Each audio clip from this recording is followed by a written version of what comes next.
Good morning, কেমন আছো তোমরা সবাই? আশা করি ভালো আছো, আমিও ভালো আছি। আমি চলে এসেছি তোমাদের কাছে নতুন একটা ভিডিও নিয়ে।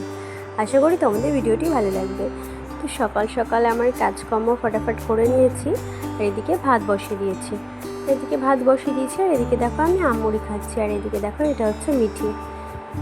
এরই একটা হিস্ট্রি আছে, তো পরে তোমাদেরকে শেয়ার করব। এখানে দেখতে পাচ্ছ আমার ছেলে এর সাথে খেলতে তো খুব ব্যস্ত, আর মানে একে খুব পছন্দ করে। তো কি করবে বলো, লাকটা এতটাই খারাপ, কিছু করার নেই। আর এখানে দেখতে পাচ্ছ এটা আমার শ্বশুরের ঘর, আর এখানে দেখতে পাচ্ছ চাটায়ের এটা গ্যাপটা। আমি ছোটোবেলা ভাবতাম এরকম কেন, এরকম ছোট ছোট গ্যাপ কেন, এর ভিতরে কি ঢুকে থাকতে হয় না ঢুকে যায়, মানে এইসব জিনিস ভাবতাম। তাই তোমাদের সাথে একবার দেখিয়ে দিলাম। দেখতেই পাচ্ছ আমাদের খুব সাদামাটা ফ্যামিলি। আমাদের শুধু একটাই ছাদের ঘর, যেই ঘরটাতে আমরা থাকি। এই ঘরটাতে আগে আমার শ্বশুর শাশুড়ি থাকতো, এখন আমরা থাকি। আর এখানে দেখতে পাচ্ছ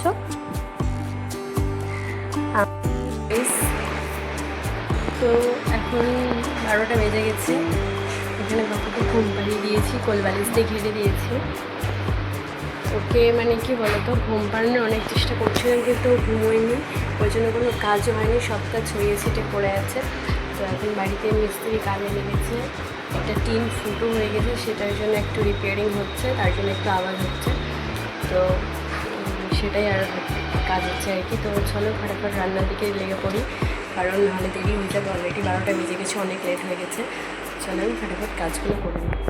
তো তোমাদেরকে যে বলেছিলাম বাড়িতে মিস্ত্রি কাজে লেগেছে, সেই কাজটা পুরোটাই শেষ হয়ে গেছে, কিছুক্ষণের যেহেতু কাজ।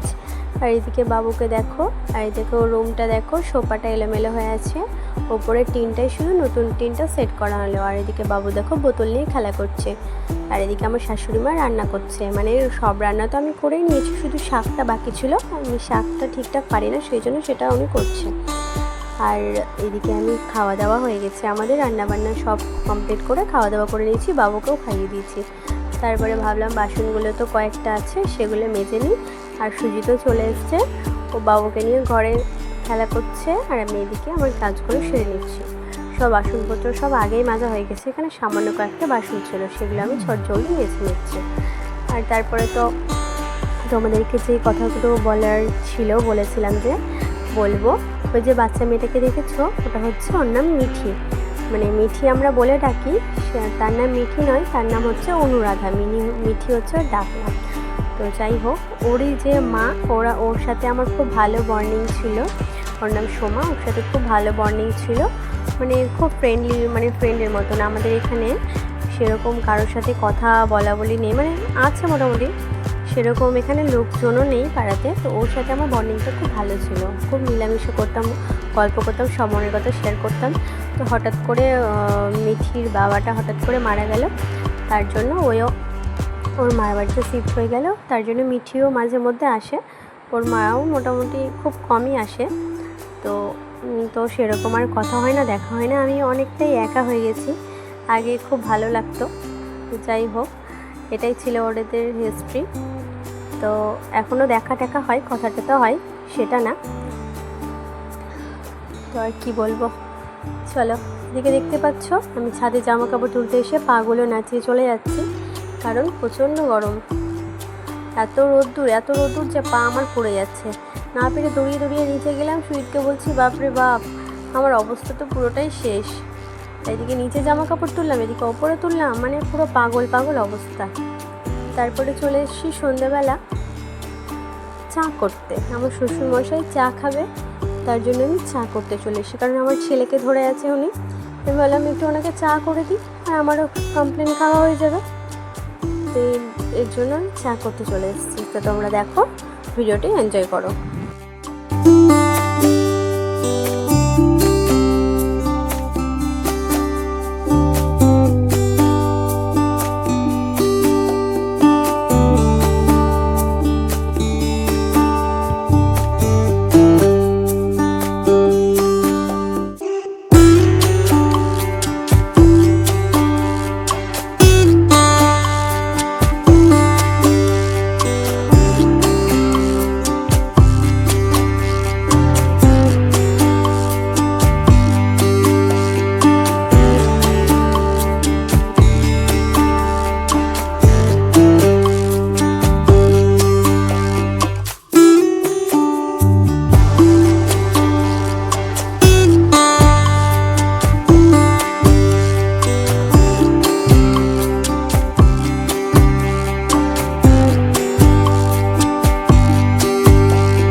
কমপ্লেন নিয়ে বসে পড়েছি। কমপ্লেনটা খেয়ে নেবো এখন। আমার শ্বশুরমশাইকে চা করে দিলাম, উনি চা খাবেন, আর আমার ছেলেও তার কাছেই আছে। তো চলো আজকের ভিডিওটা এই পর্যন্তই। তোমরা তো দেখলেই কি গরম পড়েছে আজকে, প্রচণ্ড গরম, প্রচণ্ড ধারণার বাইরে, পুরো শুধু ঘেমেই যাচ্ছে, আমি দেখতে পাচ্ছি এখনও ঘেমে আছি। তো যাই হোক, ভিডিওটা এই পর্যন্ত। ভিডিওটি যদি তোমাদের ভালো লেগে থাকে প্লিজ আমার চ্যানেলটিকে লাইক শেয়ার সাবস্ক্রাইব করতে ভুলো না, পাশে থাকা বেলাকাটা অবশ্যই বাজো। আর এইখানে দেখতে পাচ্ছ চেয়ারে কী রাখা আছে বলো তো, এটা জিলিপি, যেটা তোমাদেরকে আজকের ব্লগে যেটা দিয়েছিলাম, আমি সকালে ভিডিও দিয়েছিলাম, ওটাতে বলেছিলাম আমার শ্বশুরমশাই দিয়েছে, কিন্তু না, এটা আমার শ্বশুরমশাই দেয়নি, আমি জানতাম না, ওটা আমার ননদ দিয়ে পাঠিয়েছে। তো যাই হোক, আমি তোমাদেরকে বলে দিলাম, কারণ আবার আমার ননদ যদি দেখে ও বলবে আমি দিয়েছি আর অন্যজনের নাম বলছে, সেই জন্য আমি আবার পুরো মেনশন করে দিলাম। তো চলো, টাটা।